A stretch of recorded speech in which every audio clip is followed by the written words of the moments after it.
오늘 본문에 나와 있는 이 말씀은 너무나도 잘 알고 있는 유명한 말씀입니다. 로마서 8장 28절은 뭐 외우지 않는 사람이 없을 정도로 다 알고 있는 말씀입니다. 하나님을 사랑하는 사람, 곧 그 뜻대로 부르심을 입은 모든 사람들은, 그러니까 모든 사람들입니다. 그 사람들이 어떤 사람이든지 구분하지 않아요.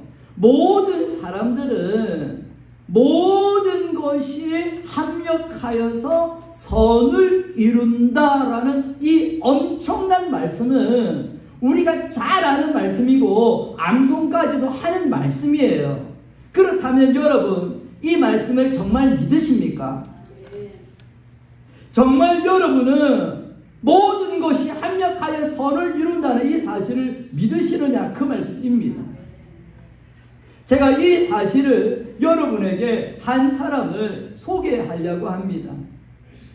이분은요, 태어날 때, 안타깝게도 태어났을 때 이 아버지가 사랑하는 아내와 아이를 두고 집을 나가버렸어요. 왜 그랬냐면 집이 빚이 너무 많은 거야.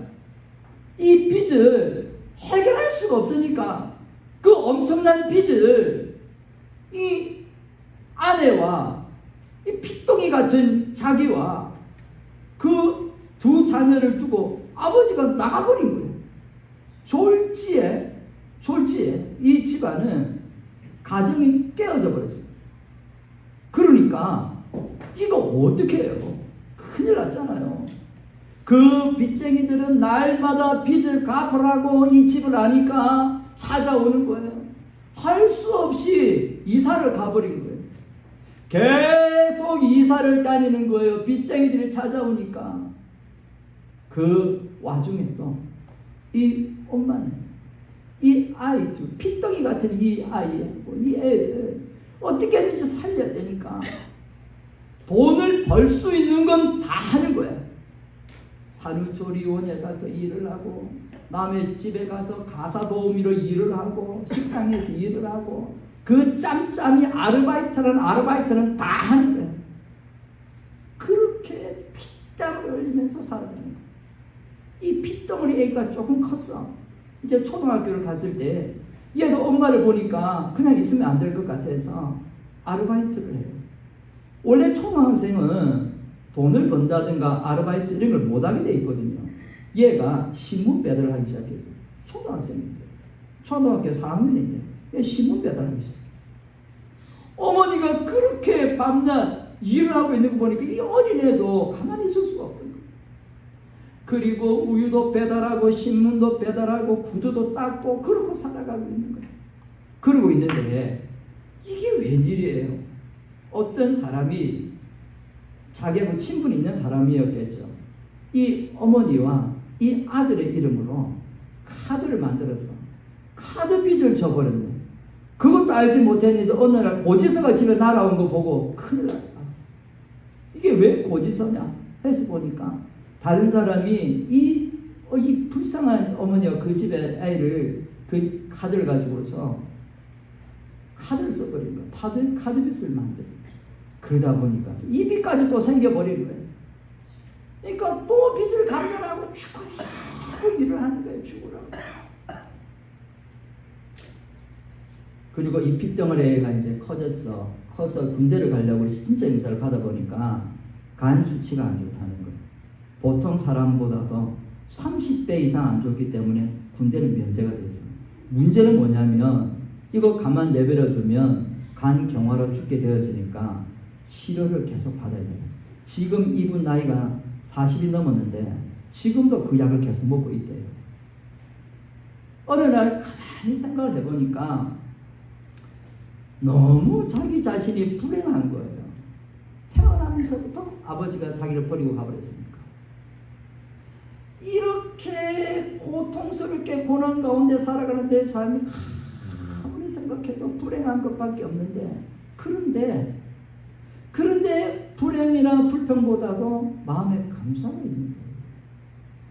어떻게 그게 가능할지 라고 생각해 보니까 한 가지 답을 얻었는데 그게 어머니야. 그게 어머니. 이 어머니가 이 핏덩이 같은 자식을 안고 살려보겠다고. 아무 데도 의지할 데 없으니까 의지할 건 하나님밖에 없습니다. 매일 새벽을 깨우는 거예요. 그리고 이 집에서 교회까지는 30분을 걸어가야 되니까 차가 없으니까 매일 걸어서 새벽 예배를 나오는 거예요. 그러면서 새벽 예배를 30분 전에 나가면서 아들을 깨우놓고 가는 거예요. 아들아, 새벽 예배 가야지. 깨우놓고 먼저 가. 그리고서 가서 보면 그 어머니가 요 맨 앞에 앉아서 늘 한 번도 빠짐없이 눈물을 흘리면서 기도하는 거예요. 하나님, 나를 도와주실 분은 하나님밖에 없습니다. 하나님밖에 없습니다. 그리고 너무너무 절박할 때 금식하며 기도를 했답니다. 20일을 금식하며 기도한 적도 있대요. 그러면서 이분이 주일학교 교사인가 봐. 그러니까 이 어머니가 그 정말 가난하고 힘든 상황 가운데 있으면서도 토요일만 되면 애들을 불러 모아놓고 아이스크림을 주면서 전도를 했다는 거예요. 아주 토요일마다 아이스크림 사가지고 애들한테 전도하고. 얘는 그게 이해가 안 되는 거야. 우리 집이 이렇게 가난해서 정말 찢어지게 가난한데 어머니가 이해가 안 되는 거야. 그러면서 어느 날 이 애가 가만히 보니까 엄마가 했었던 아르바이트가 뭐냐면 김을 파는 일을 했는데 김장수를 했어요. 김을 팔면서 얘기하는 거예요. 김을 팔면서 이렇게 얘기해요. 예수님을 믿으세요. 예수님을 믿어야 죄 용서 받고 천국 갑니다. 예수님을 믿으면 행복합니다. 이러고 전도를 하고 있는 거예요. 이러고 전도를 하고 있는 거예요.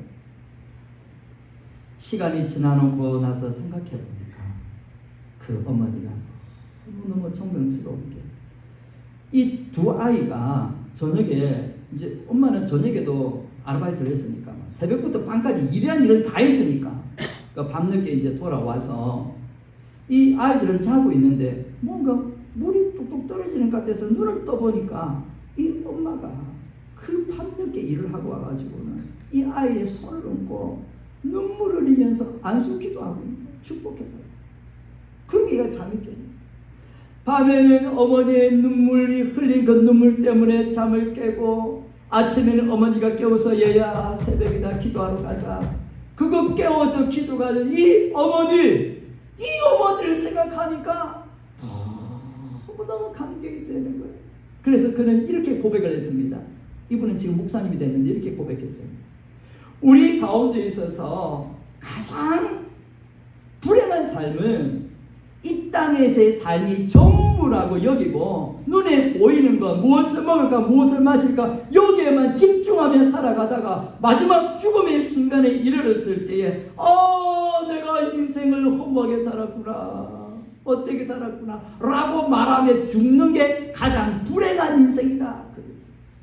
가장 행복한 인생은 어떤 인생이냐? 모든 것이 합력하여 선을 이룬다고 하는 하나님의 은혜를 알고 그 가운데 감사하며 그 가운데 은혜를 찬양하며 살아가는 삶이 행복한 삶이다.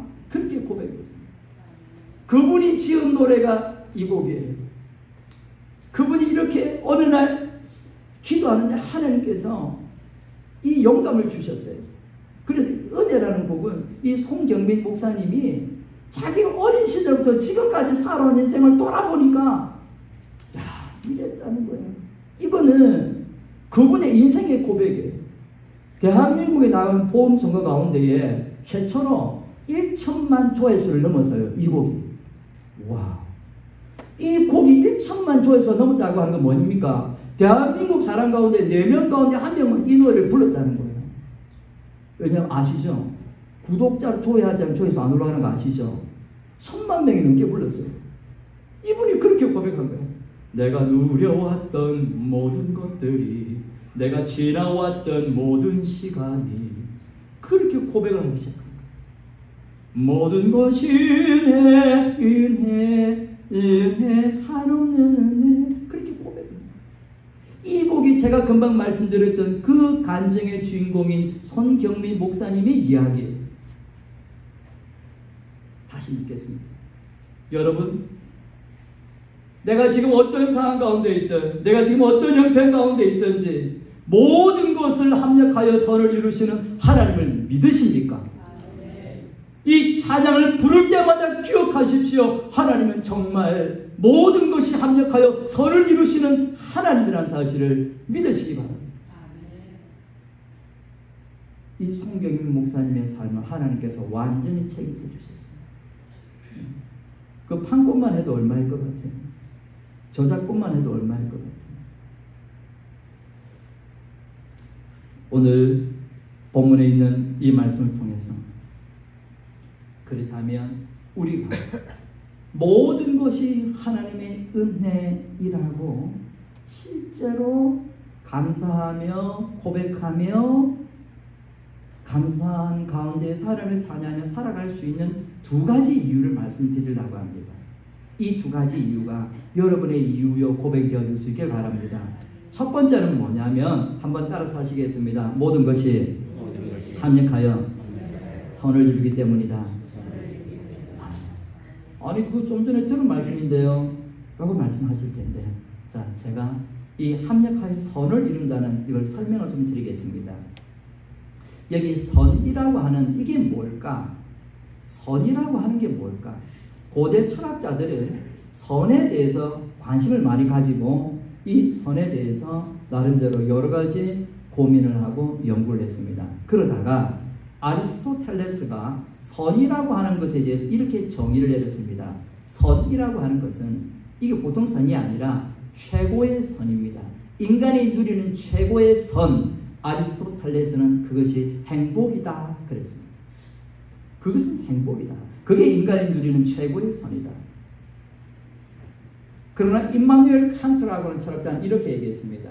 최고의 선이라고 하는 것은 도덕적인 모든 것을 다 이룬 그 법칙, 그리고 이 모든 것들을 그러니까 도덕적으로도 완벽하고 도덕적으로 완벽하게 모든 것을 갖춘 이것과 플러스 행복, 그래야 이게 진짜 행복이다. 그러니까 도덕과 행복이라고 하는 것을 합쳐야 진짜 행복이다. 그것이 최고의 선이다. 임마누엘 칸트는 그렇게 얘기했습니다. 뭐 아리스토텔레스가 뭐라고 얘기하든 칸트가 뭐라고 얘기하든, 그럼 성경은 뭐라고 얘기하고 있느냐라는 거예요. 성경은 이 선에 대해서 한번 따라서 하시겠습니다. 하나님의 뜻, 하나님의 뜻을 이루는 것이 최고의 선이라고 성경은 말씀하고 있습니다. 주님께서 겟세마네 동산에서 어떻게 기도하셨습니까? 아버지, 나의 뜻대로 마옵시고 아버지의 뜻대로 되기를 원합니다 라고 하면서 십자가를 기꺼이 지었지 않습니까? 우리가 주기도문으로 기도할 때 날마다 어떻게 기도하고 있습니까? 아버지의 뜻이 하늘에서 이루어진 것 같이 땅에서도 이루어진다 라고 고백하지 않습니까? 하나님의 뜻, 이것이 최고의 선이다, 그 말씀입니다. 우리가 불행하다고 생각하고 있는 이유, 나는 행복하지 않다라고 생각하는 이유가 뭘까요? 여러 가지가 있지만 따지고 보면 결국 한 가지예요. 그게 뭐냐면 내 뜻대로 안 되기 때문에 그런 거예요. 내 뜻대로 안 되면 나 별로 기분이 안 좋은 거예요. 내 뜻대로 안 되면 나는 불행하다고 생각하는 거예요. 아무리 많은 것을 가지고 소유했다 할지라도 내 뜻대로 안 되면 나는 불행하다고 생각하는 게 우리 인간의 모습이다라고 하는 겁니다. 그러나 하나님께서 우리에게 말씀하시기를 내 뜻대로 되어지지 않는다 할지라도 그것이 하나님의 뜻이라면 최고의 선이고 최고의 행복이라고 말씀하고 있습니다. 그러면 우리의 삶에서 어떻게 하나님의 뜻이 실현되어지고 하나님의 뜻이 나타날 수 있느냐? 오늘 성경 말씀을 한번 보겠습니다. 로마서 8장 26절. 이와 같이 성령도 우리의 연약함을 도우시나니 우리는 마땅히 기도할 바를 알지 못하나 오직 성령이 말할 수 없는 단식으로 우리를 위하여 친히 간구하시느니라. 아멘. 우리를 위하여 누가 기도하신다고요? 성령께서 친히 간구하신대요. 무엇을 기도하신 줄 아십니까? 27절 말씀을 보십시오. 27절 같이 읽겠습니다. 시작. 마음을 살피시는 이가 성령의 생각을 아시나니 이는 성령이 하나님의 뜻대로 성도를 위하여 간구하시니라. 아멘. 무슨 말입니까? 성령께서 기도하시고 있는 건, 기도하시고 있는 중심은 한 가지예요. 우리로 하여금 하나님의 뜻을 이룰 수 있도록 기도해 주신다는 겁니다. 우리가 사실 어떻게 무엇을 기도해야 될지 모르는 상황 가운데도 성령께서 우리 가운데 역사하셔서 하나님의 뜻을 이루도록 우리를 인도하여 주신다, 그 말씀입니다. 그렇게 해서 결국 하나님의 뜻이 뭐냐면 금방 읽었던 로마서 8장 28절입니다. 모든 것이 합력하여 선을 이룰 수 있도록 성령께서 우리를 위해서 기도하시고 성령께서 우리가 기도하실 때 우리의 기도를 친히 인도하고 계신다, 그 얘기입니다. 그러니까 우리가 기도한다면, 우리가 기도하고 있다면 결코 포기하거나 낙심하거나 절망할 필요가 없습니다. 따라서 하시겠습니다. 하나님께서 하나님의 뜻을 반드시 이루신다. 그러니까 내 뜻대로가 아니라 하나님의 뜻대로 이루어지도록 성령께서 내 안에서 기도하신다니까요. 성령께서 나를 위하여 기도하고 계신다니까요. 나를 위하여 기도하고 계시는 성령님을 믿으시기 바랍니다. 나를 위하여서 기도하고 계시는 성령님을 기대하시기를 바랍니다. 우리가 할 건 뭐냐면 엎드리시면 되는 거예요. 이 손경민 목사님의 어머니가 할 수 있는 것은 아무것도 없었습니다. 불평하고 원망할 수밖에 없었지만은 주여, 주님의 뜻이 어디에 있는지는 알 수 없지만 이 핏덩어리가 40살이 되면 목사가 되어질 때까지 평생토록 새벽을 깨우며 눈물로 부르짖고 기도할 때 성령 하나님께서 하나님의 뜻대로 나를 위하여 기도하여 주셔서 마침내 합력하여 선을 이루게 하신 것을 믿으시기를 바랍니다. 그래서 로마서 8장 18절을 말합니다. 현재 고난은 장차 우리에게 나타날 영광과 비교할 수 없느니라 라고 말씀하고 있습니다. 이 약속이 누구에게만 이 약속이 효과가 있느냐 하면 하나님께서 사랑하는 사람, 하나님의 뜻대로 부르심을 우리들에게 이 말씀이 유효한 하나님의 약속의 말씀인 것을 믿으시기를 바랍니다. 물론 우리가 겪고 있는 모든 일들, 이것들이 다 괜찮다, 다 괜찮은 일이다, 그렇게 말씀을 드리고 싶지는 않습니다. 분명히 힘든 일이 있으시죠. 그건 힘든 일이에요. 안 힘들다고 얘기하면 그건 거짓말이야. 어려운 일 있죠. 그건 어려운 일이에요. 그거 안 어려운 일이라고 말하는 것도 거짓말이에요. 악하고 불의한 것들을 보잖아요. 그건 정말 악한 일이고 불의한 일이에요. 거기에 대해서 악하지 않다, 불의하지 않다 라고 말하는 것도 거짓말이에요. 악한 것은 악한 것이고 불의한 것은 불의한 것이고 잘못된 것은 잘못된 것입니다. 그렇지만 그 모든 것들이 합력하여 선을 이룬다고 하는 것은 악한 것들, 힘든 것들, 어려운 것들, 고난들, 역경들이 그대로 끝나도록 나부려 주는 하나님이 아니시라. 이 모든 것들을 변하여서 고통이 변하여 슬픔이 변하여 찬송이 되게 하고 기도가 되지 하나님 이걸 믿으시길 바랍니다. 아무리 어렵고 악한 일이라도 악한 일로 나쁜 일로 딱 끝나도록 그렇게 맺어버리시는 분이 아니라 이 모든 것들이 변화해서 하나님의 선한 역사나 더라도 우리를 인도하시고 그렇게 이끌어 가시는 분이 하나님이라는 걸 믿으시길 바랍니다. 그래서 로마서 8장 35절을 말합니다. 누가 우리를 그리스도의 사랑에서 끊을 수 있겠느냐? 환난이나 공고나 박해나 기근이나 적신이나 위험이나 칼이나 세상의 그 어떤 것들도 어떤 어려움이나 어떤 시련이나 어떤 고난이나 재앙을 만난다 할지라도 하나님께서 우리를 향한 하나님의 그 뜻, 우리로 하여금 모든 것이 합력하여 선을 이루게 살아가시는 절대 선, 그 선, 하나님께서 합력한 선을 이루게 하는 그 뜻을 이루시도록 나를 이끄신다는 사실을 믿으시기를 바랍니다. 그렇기 때문에 우리는 슬프지만 힘들지만 고난이지만 고통이지만 맨날 그렇게 고통함이 인상 쓰며 있는 것이 아니라 그럼에도 불구하고 합력하여 선을 이루시는 그 하나님을 바라보면서 모든 것이 은혜 한없는 은혜 주님 뜻이 있으시겠죠. 주님 뜻이 있으시겠죠. 아픔 보이지 않지만 그렇게 기도하면 하나님께서 우리에게 선한 길로 인도하여 주시고 모든 것이 합력하여 선을 이루게 하실 하나님 것을 믿으시길 바랍니다. 두 번째로 한번 따라서 하시겠습니다. 모든 것이 끝이 아니라 과정이다. 자, 모든 것이 끝이 아니고 과정이다. 그럼 무슨 과정이냐? 29절, 로마서 8장 29절. 무슨 과정이냐? 로마서 8장 29절과 30절 말씀. 의롭다 하신 그들을 또한 영화롭게 하셨느니라. 아멘. 무슨 과정이냐? 여러분, 과정이라고 하면 그 과정에는 어떤 목적지가 있을 거 아니에요. 어떤 과정이라고 하면 어떤 목표가 있을 거 아니에요. 그 목표가 뭐냐면 바로 여기 30절 끝에 나와 있는 말씀처럼 영화롭게 하겠다라는 거예요. 29절 두 번째 있는 말씀처럼 그 아들의 형상을 본받게 하기 위해서다라는 거예요. 그러니까 우리가 지금 그 과정 가운데 있다라고 하는 것은 우리를 그 과정 가운데서 연단시키는 겁니다. 우리를 그 과정 가운데서 충분히 우리를 단련시키시는 겁니다. 그래서 우리를 연단시키시고 우리를 단련시키시고 우리를 훈련시키셔서 뭐 하겠다는 겁니까? 영화롭게 하도록, 하나님의 영화로운 자녀가 되어줄 수 있도록, 예수 그리스도의 형상을 닮은 사람이 되어줄 수 있도록 우리를 그렇게 하신다라는 것입니다. 그러므로 우리가 지금 아직도 여전히 고난 가운데 있고, 아직도 여전히 역경 가운데 있고, 아직도 영원히 우리는 어렵고 나쁜 상황 가운데 있을 수도 있습니다. 그러나 하나님께서는 이거 좀 빨리 해결해 주시면 좋겠는데, 이걸 빨리 오늘이라도 끝내주시면 좋겠는데 이게 언제 끝날지 모르겠는 거야. 오늘도 내일도 계속 그런 거예요.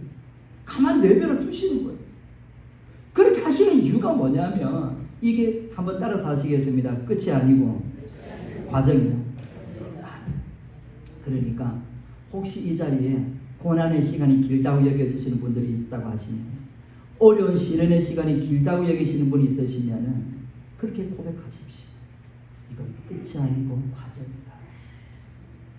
나를 연단시키시고 나를 훈련시키시는 과정이다. 그렇게 믿으시기를 바랍니다.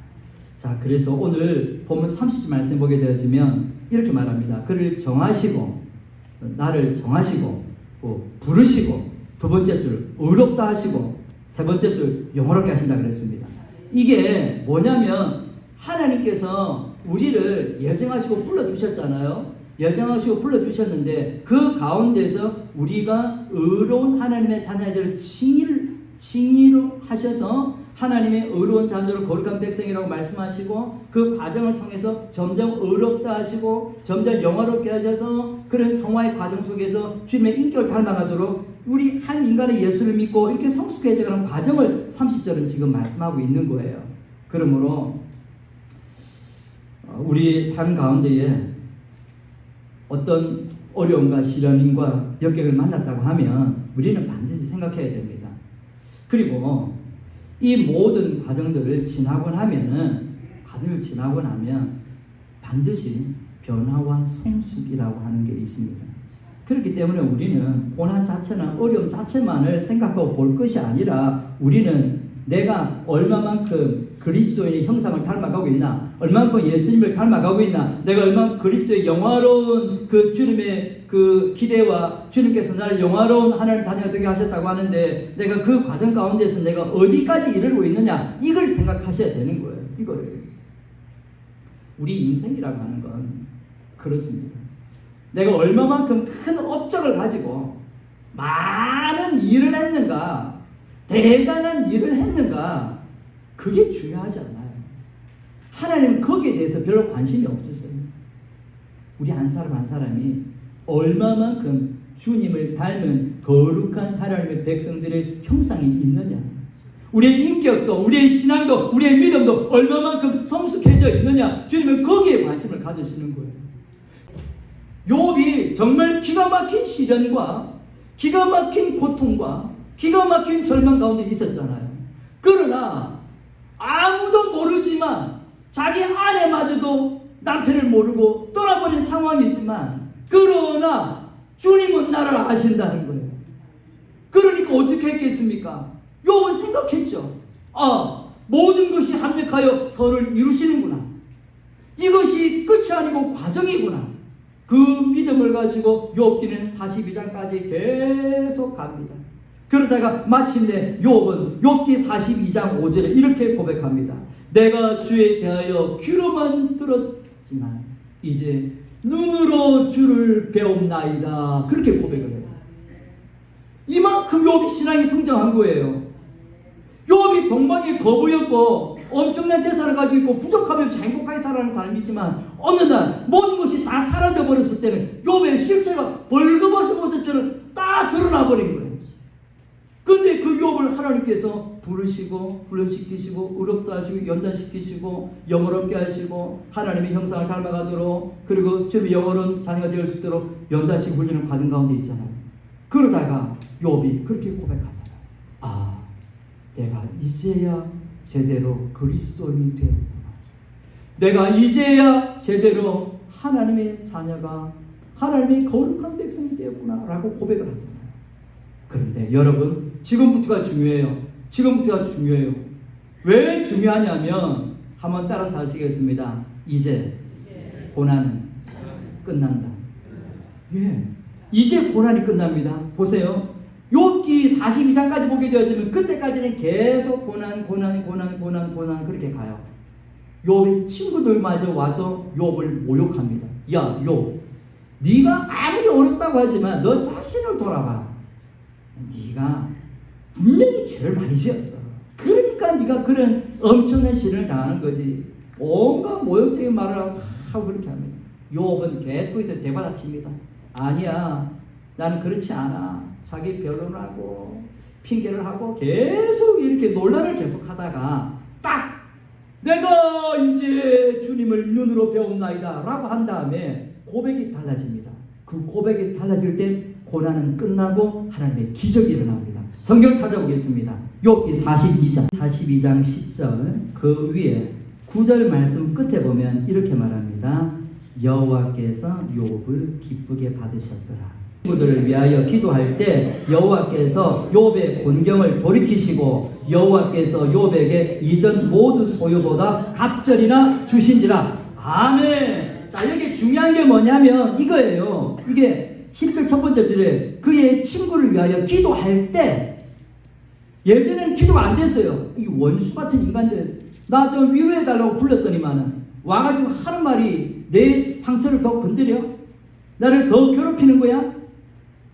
자기가 어렵다고 나를 멸시하고 나를 죄인 취급하는 거야? 이런 마음을 갖고 있을 때는 하나님께서 움직일 수가 없었어요. 아직 그 과정 가운데 있었기 때문에. 그러나 욥이 이 과정 속에서 확실히 깨달았던 거예요.